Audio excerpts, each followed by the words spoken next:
madaxweynaha jamhuuriyadda federaalka Soomaaliya mudane Xasan Sheekh Maxamuud ayaa xeer madaxweyne dib ugu soo celiyay sareeyo guuto Saadax Cumar Maxamed dhammaan darajooyinkii iyo xuquuqdii ciidan ee uu ku lahaa booliska Soomaaliyeed si waafaqsan qodobka 87 iyo 9aad ee dastuurka ku-meel gaarka ah.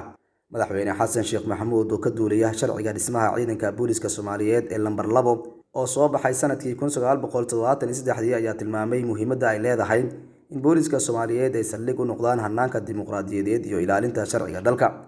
sareeyo guuto Saadax Cumar Maxamed laga bilaabo maanta oo aan saxiixay xeerkan madaxweyne waxa uu xaq u yeelanayaa dhammaan xuquuqda ciidan ee sharciga uu u ogol yahay iyadoo xeerkani uu baabi'inayo dhammaan wixii xeer ah oo ka horeeyay. xeerkan madaxweyne ayaa dhaqan galay Isniin 15 bishan Agoosto 2022 oo ah marka uu saxiixay madaxweynaha Jamhuuriyadda Federaalka ee Soomaaliya. Saadax Cumar Maxamed Saadax John wuxuu ka mid ahaa saraakiishii ka hortimid muddo kororsigii sharci darrada ahaa ee uu sameystay madaxweynihii hore ee Soomaaliya Maxamed Cabdilaahi Farmaajo.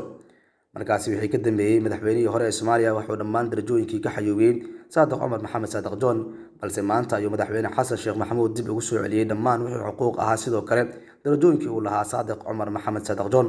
Xasan Cabdi, warbaahinta Goobjoog, Muqdisho.